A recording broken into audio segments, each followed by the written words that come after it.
It's not that I don't think about it. അത് നമ്മളെ ഓർമ്മിപ്പിക്കുന്ന ഒരുപാട് ആൾക്കാർ നമുക്ക് ചുറ്റുമുണ്ട്. പക്ഷേ നേരത്തെ നമ്മൾ സംസാരിച്ചില്ല, maybe I zone out a little extra. നമ്മളൊരാളെ കാണുമ്പോൾ എന്ത് ചോദിക്കണം എന്ന് അറിഞ്ഞുകൂടാതെയാണ് ആദ്യം ചോദിക്കും സുഖമാണോ, എന്തുകൊണ്ട് വിശേഷം, പിന്നെ അത് അടിച്ചല്ലോ, മെലിഞ്ഞല്ലോ, മുടി പോയോ, കറുത്തല്ലോ, അങ്ങനെ കുറേ കാര്യങ്ങളാണ് ചോദിക്കുന്നത്. അത് ആ ചോദിക്കുന്ന ആൾക്ക് അതിൻ്റെ ഉത്തരം കിട്ടിയിട്ടൊരു ഗുണവും ഉണ്ടാവാത്ത ചോദ്യങ്ങളാണ്. ലൈക്ക് എന്നെ കൊണ്ട് പറ്റില്ല എന്ന് ചിന്തിക്കാനുള്ള ലക്ഷറി എനിക്കില്ല.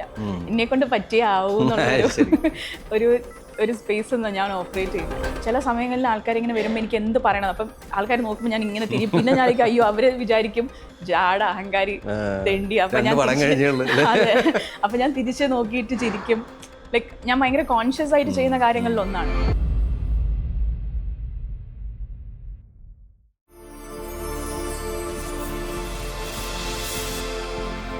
ചിന്നു, പേഴ്സണലി എനിക്ക് ഭയങ്കര ഇഷ്ടപ്പെട്ട ഒരു വ്യക്തിയാണ് ചിന്നു. Thank you. ഇപ്പോൾ ഭയങ്കര എൻ്റെ ഒരു ഫ്രണ്ടിനെ കഴിഞ്ഞ ആഴ്ച കണ്ടിരുന്നു. ഞങ്ങളൊരു ഗെറ്റ് ടുഗെദറാണ്. She was talking about her insecurities. Mainly അവളുടെ ലുക്കിന് ഇൻസെക്യൂരിറ്റീസ് ആണ് പറയുന്നത്. പക്ഷേ I see you fabulously confident. How do you do that? I have no idea. Actually, it's not that I don't think about it. അത് നമ്മളെ ഓർമ്മിപ്പിക്കുന്ന ഒരുപാട് ആൾക്കാർ നമുക്ക് ചുറ്റുമുണ്ട്. പക്ഷേ നേരത്തെ നമ്മൾ സംസാരിച്ചില്ല, maybe I zone out a little extra. എനിക്ക് ഒരുപാട് കാര്യങ്ങൾ ചെയ്യാനുണ്ട്, ഒരുപാട് ആഗ്രഹങ്ങളും സ്വപ്നങ്ങളും ഒക്കെ ഉണ്ട്. അപ്പം I M focusing on that. അപ്പം അതിൻ്റെ ഇടയിൽ ബാക്കി കാര്യങ്ങളൊന്നും ശ്രദ്ധിക്കാൻ ഉള്ള ഒരു മൈൻഡ് സ്പേസ് ഞാൻ എടുക്കാറില്ല. Probably that's why. കാരണം ഇപ്പോൾ പറഞ്ഞ രണ്ടാമത്തെ വരിയിൽ തന്നെ പറഞ്ഞു ഇപ്പോഴും അങ്ങനെ ഉണ്ടെന്ന്, അല്ലേ? എന്തുകൊണ്ടായിരിക്കും ആൾക്കാർ അങ്ങനെ മാറാത്തത്?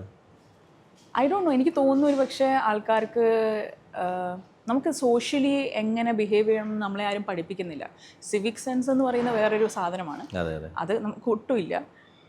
ഒട്ടുമില്ലെന്ന് വെച്ചാൽ നമ്മളെ പഠിപ്പിക്കുന്നില്ല. പക്ഷേ ഈ പറയുന്ന ഇൻ്റർപേഴ്സണൽ സ്കിൽസ് എന്താണെന്നൊന്നും നമ്മളെ സ്കൂളിൽ ഓരോരുത്തരും പഠിപ്പിക്കുന്നില്ല.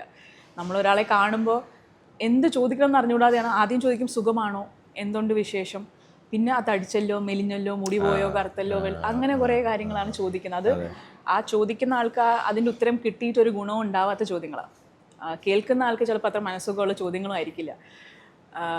പക്ഷെ എനിക്ക് തോന്നുന്നു ഈ പറയുന്ന ഒരാളെ കണ്ടു കഴിഞ്ഞാൽ എങ്ങനെ സംസാരിക്കണം, എന്ത് സംസാരിക്കണം, അതിൽ എത്ര വരെ പോയാൽ അവരെ വേദനിപ്പിക്കുന്നൊന്നും നമുക്ക് അറിഞ്ഞുകൂടാത്തതുകൊണ്ട് വരുന്ന ചോദ്യങ്ങളായിരിക്കാം ഇത് എന്നെനിക്ക് തോന്നുന്നു.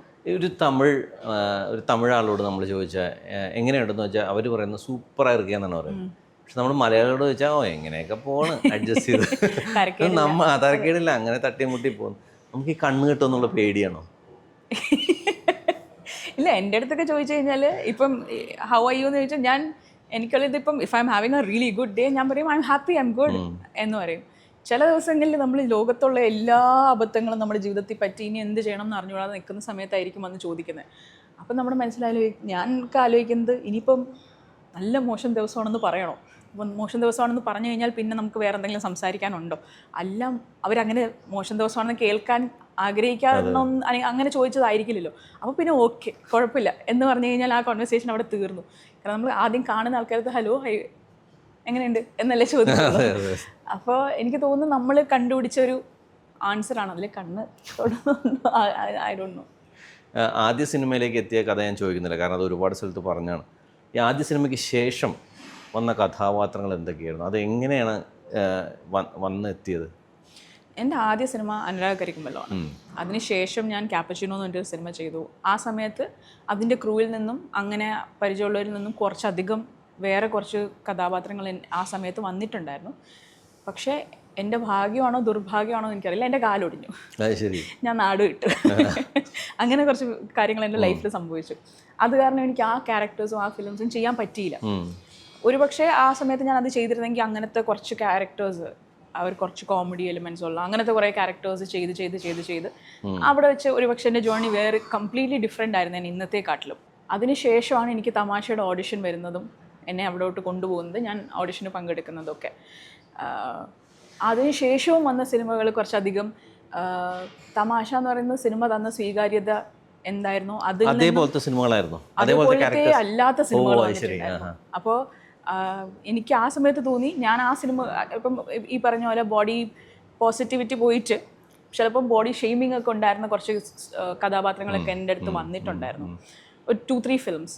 പക്ഷെ അന്ന് എൻ്റെ ഏക ആഗ്രഹം സിനിമ കൂടുതൽ ചെയ്യണം എന്നാണ്. പക്ഷേ എന്തോ എൻ്റെ മനസ്സിൽ തോന്നി അതൊക്കെ ഞാൻ ചെയ്തു കഴിഞ്ഞാൽ ഒരു പക്ഷേ ഇപ്പോൾ എനിക്ക് കിട്ടിയിരിക്കുന്ന ആ സ്നേഹം ഉണ്ടല്ലോ അത് എൻ്റെ കയ്യിൽ നിന്ന് പോകും. എനിക്ക് ഒരുപാട് സിനിമകൾ ചെയ്യാൻ പറ്റും, പക്ഷെ ആ ലൈക്ക് സ്നേഹം എന്ന് പറയുന്ന ഒരു എലിമെൻറ്റ് പോകും എന്നുള്ളൊരിതിൽ ആ ഒരു what do you call like ഭയങ്കര സെൽഫിഷ് ആയിട്ട് ഐ ഡിസൈഡഡ് അതൊന്നും ഞാൻ ചെയ്യുന്നില്ല എന്ന്. പിന്നീട് എനിക്കിഷ്ടപ്പെട്ട സിനിമകൾ വർക്കായില്ല. അതിനുശേഷമാണ് അഷ്റഫിക്ക വീണ്ടും ഭീമൻ്റെ വഴിക്ക് വേണ്ടി വിളിക്കുന്നത്. അത് ഏകദേശം ഒരു 1 year ഗ്യാപ്പിന് ശേഷമാണത് റിലീസായതും. പിന്നെ കോവിഡ് ഉണ്ടായിരുന്നു അങ്ങനെ. So I think first movie എല്ലാവരും ഈസി എന്നല്ല, അതിനൊരു ഭയങ്കര ഡിഫിക്കൽട്ടായിട്ടൊരു സ്പേസ് ഉണ്ട്. പക്ഷെ first movie I heard lot of actors first മൂവിക്ക് ശേഷം അടുത്ത ഫിലിമാണ് is the most difficult thing. അത് ഭീമൻ്റെ വഴിക്ക് ശേഷം അടുത്തത് പിക്ക് ചെയ്യാനാണെങ്കിലും ഇപ്പം ജാക്സൺ ആണെങ്കിലും ഒക്കെ അതിന് ശേഷം ഞാൻ ചെയ്ത മൂവീസിലൊക്കെ ആ ഒരു സ്പേസും ഗ്യാപ്പും ഇതൊക്കെ ഉണ്ടായിരുന്നു. And sometimes I think I don't know ഞാൻ ചെയ്ത സിനിമകൾ എനിക്ക് ഒരുപാട് സ്നേഹം കിട്ടിയിട്ടുണ്ട്. ഒരുപക്ഷെ ഞാൻ ചെയ്യാത്ത സിനിമകളും അതിനെ ഒരുപാട് ആ ഒരു സ്നേഹം നിലനിർത്താൻ ഭയങ്കര ഹെൽപ്ഫുൾ ആയിട്ടുണ്ടെന്ന് തോന്നുന്നു. നമുക്ക് ഇപ്പോൾ നമ്മൾ മലയാളികൾക്ക് അല്ല മലയാളിയൊന്നും വേണ്ട ആരായാലും ഒരു ലീഡ് അവതരിപ്പിക്കുന്ന നായിക കഥാപാത്രത്തിന് ഇന്നത് വേണം എന്നൊരു ഒരു തോട്ടുണ്ട്. നേരത്തെ പറഞ്ഞ സോഷ്യൽ ഇതിൻ്റെ പ്രശ്നമായിരിക്കാം, നമ്മൾ ജഡ്ജ് ചെയ്യാൻ നമ്മൾ ആരുമല്ല. ഇൻഡസ്ട്രിയിൽ നിന്ന് അങ്ങനെ ഒരു വേർതിരിവ് എപ്പോഴെങ്കിലും സംഭവിച്ചിട്ടുണ്ടോ? എനിക്ക് ആക്ച്വലി ഇൻഡസ്ട്രിയിൽ അധികം ആൾക്കാരെ അറിയില്ല. ഞാൻ ഇപ്പോഴാണ് കുറച്ചൊന്ന് പ്രത്യേകിച്ച് കാതലിനൊക്കെ ശേഷമാണ്, കാരണം അത്രയും വലിയ സിനിമകളുടെ ഭാഗമാവുക ലൈക്ക് ഭീമൻ്റെ വഴി. ഞാൻ കാതലിൻ്റെ സക്സസ് മീറ്റിൽ പോകുമ്പോഴാണ് ഞാൻ ഇത്രയും ഫിലിം മേക്കേഴ്സും, കാരണം അതൊരു 2-3 സിനിമകളുടെ പ്രവർത്തകരും എല്ലാവരും അവിടെ ഉണ്ടായിരുന്നു. അപ്പോൾ ആ സമയത്താണ് ഇത്രയും സിനിമക്കാരെ ഒരു കുടക്കീഴിലൊക്കെ ഞാൻ കാണുന്നത്. സോ അതാ. പക്ഷേ എവിടെ ചെന്നാലും എനിക്ക് ഒരുപാട് I feel I have got a lot of love and ഒരുപാട് റിസപ്ഷൻ എനിക്ക് കിട്ടിയിട്ടുണ്ട്.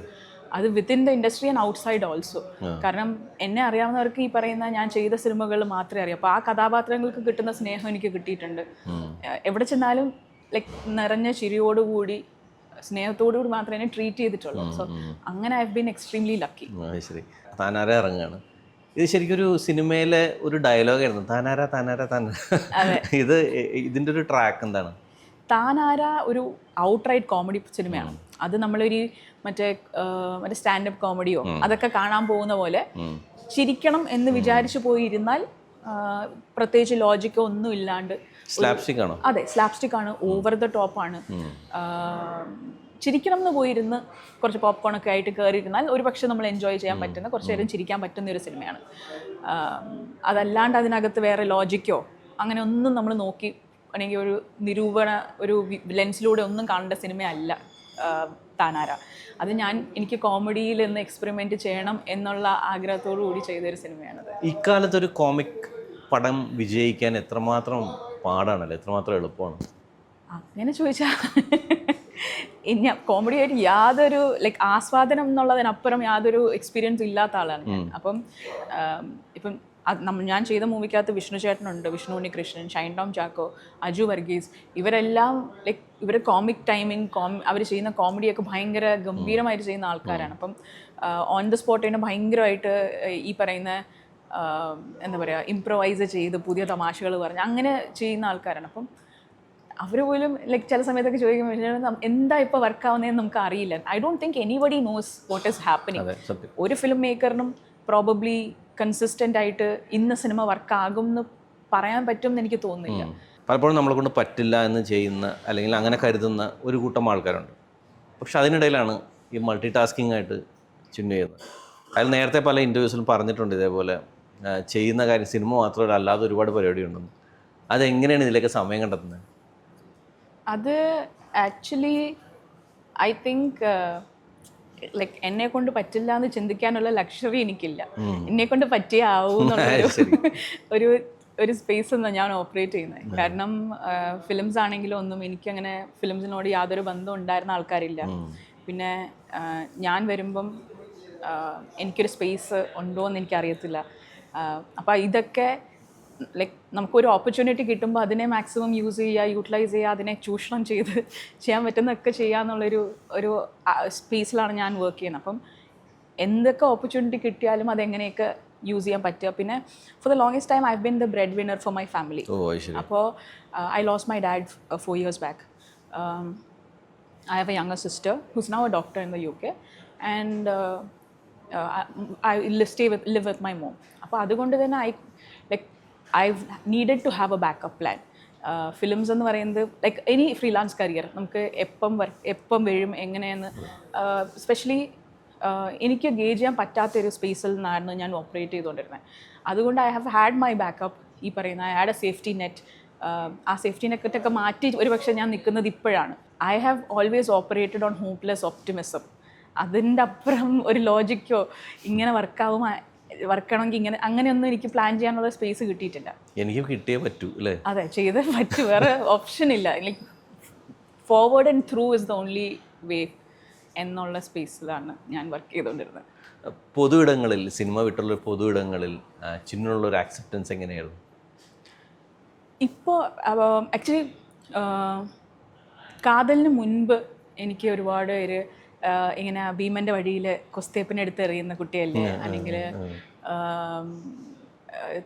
തമാശയിലെ വിനയ അങ്ങനെ ഒരു പേരറിയില്ല, ആളെ കണ്ട് മുഖപരിചയമുണ്ട്, ഇതാണോ എന്ന് ഉറപ്പില്ല, അങ്ങനെ ഒരു പരിപാടി ഉണ്ടായിരുന്നു. പക്ഷെ കാതൽ അത് ഒരുപാട് ചേഞ്ച് ചെയ്തു. ഒരു മമ്മൂക്ക മൂവി, ജിയോ ബേബി ഫിലിം, അത് ഇത്രയും പേര് കണ്ടു. അപ്പോൾ അതിന് ശേഷം ഒബ്വിയസ്ലി ആൾക്കാർക്ക് ഡൗട്ടില്ല. ലൈക്ക് ആ ഒരു ഇമ്മീഡിയറ്റ് വീക്കിൽ എല്ലാവരും വന്ന് വക്കീലെ സിനിമ കണ്ടു എന്ന് പറഞ്ഞാണ് they would come and meet me. പക്ഷേ അതിനുശേഷം ഗോളം വന്നു, അതിനിപ്പം വിശേഷം, and I feel like a lot more people recognise me and actually a lot more people come and talk to me. So അത് ഒരുപാട് ചേഞ്ച് ഉണ്ടായിട്ടുണ്ട്. ഭയങ്കര സന്തോഷം തോന്നുന്നില്ലേ? എനിക്ക് ഒരുപാട് സന്തോഷമുണ്ട് നമുക്ക് ആൾക്കാർ വന്ന് സംസാരിക്കുമ്പോൾ. പക്ഷേ അതിനോടൊപ്പം തന്നെ ഞാൻ ഭയങ്കര ഓക്വേർഡ് ആയിട്ടുള്ളൊരു പേഴ്സണാണ്. അപ്പം ചില സമയങ്ങളിൽ ആൾക്കാരിങ്ങനെ വരുമ്പോൾ എനിക്ക് എന്ത് പറയണം, അപ്പം ആൾക്കാർ നോക്കുമ്പോൾ ഞാൻ ഇങ്ങനെ തിരിയും. പിന്നെ ഞാൻ അയ്യോ അവർ വിചാരിക്കും ജാട, അഹങ്കാരി, തെണ്ടി. അപ്പം ഞാൻ തിരിച്ച് നോക്കിയിട്ട് ചിരിക്കും. ലൈക്ക് ഞാൻ ഭയങ്കര കോൺഷ്യസ് ആയിട്ട് ചെയ്യുന്ന കാര്യങ്ങളിൽ ഒന്നാണ്. Like if I am left up to me I just turn and run away, and that's purely because I am ഈ പറയുന്ന ചെറിയൊരു ആൻസൈറ്റി, അയ്യോ ഇത് ഓക്വേർഡ്നെസ് ഒക്കെ ഉള്ളതുകൊണ്ടാണ്. ഒരു കഥാപാത്രം വരുമ്പോൾ ആ കഥാപാത്രം ചിന്നൊരു ബോഡി ഷേമിങ്ങിൻ്റെ ലെവലിലേക്ക് പോകരുത് എന്ന് സംവിധായകനോടും ഒരുപക്ഷെ കോസ്റ്റ്യൂമറോടും സംസാരിക്കാറുണ്ടോ? കോസ്റ്റ്യൂമേഴ്സിൻ്റെ അടുത്ത് സംസാരിക്കാറില്ല. Because I think any costumer worth their money and salt knows what they are doing. അപ്പം and mostly I've been lucky enough to work with amazing costumers. I don't think ee samayathu, especially after I think ഭീമൻ്റെ വഴി, I mean after ഭീമൻ്റെ വഴി എനിക്ക് അങ്ങനെ body shaming ആയിട്ടുള്ള scripts അങ്ങനെ വന്നിട്ടില്ല. അതിന് മുമ്പ് വന്നിട്ടുണ്ട്, പക്ഷെ അതിന് ശേഷം അങ്ങനെ വന്നിട്ടില്ല അധികവും. ലൈക്ക് മേ ബി 1 or 2 അവിടെയോ ഇവിടെയോ. ആൻഡ് അത് ഞാൻ ആക്ച്വലി മൈൻഡ്ഫുൾ ആയിരിക്കുന്ന കാര്യങ്ങളിൽ ഒന്നാണത്. അതായത് ഞാൻ റിക്വസ്റ്റ് ചെയ്യാറുണ്ട് ആ സ്ക്രിപ്റ്റ് ഒന്ന് വായിക്കാൻ തരണം. ചിന്നു എന്താണ് പ്രൂവ് ചെയ്യാൻ ഉദ്ദേശിക്കുന്ന? ഒരു പ്ലസ് സൈസ് ആക്ടർ അല്ലെങ്കിൽ പ്ലസ് സൈസ് വ്യക്തിക്കും മലയാള സിനിമയിലല്ല എവിടെ വേണമെങ്കിലും എങ്ങനെ വേണമെങ്കിലും ആരെ വേണമെങ്കിലും ഔട്ട്ഷൈൻ ചെയ്യാം എന്നാണോ? ഞാൻ അങ്ങനെ ഒന്നും പ്രൂവ് ചെയ്യാൻ നോക്കുന്നില്ല. I want to act in cinema. ഇതായിരുന്നു എൻ്റെ പണ്ട് മുതലേ ഉള്ള സ്വപ്നം. അത് സിനിമയിലേക്ക് എത്തിച്ചേരുമോ എന്ന് പോലും അറിഞ്ഞുകൂടാത്തൊരു സ്പേസിൽ നിന്ന് സിനിമയിൽ എത്തിച്ചേർന്നു. വളരെ നല്ല കഥാപാത്രങ്ങൾ കിട്ടുന്നു, വളരെ നല്ല സിനിമകളുടെ ഭാഗമാകാൻ പറ്റുന്നു. അത് തന്നെ കണ്ടിന്യൂ ചെയ്യണം and make film my primary bread and butter. Do as much as I can in cinema എന്ന് മാത്രമേ എനിക്കുള്ളൂ. അല്ലാണ്ട് ഒരു പ്രൂവ് ചെയ്യാനോ ഒന്നുമില്ല. If anything I just want to prove that I am a good actor. Thank you so much. Thank you.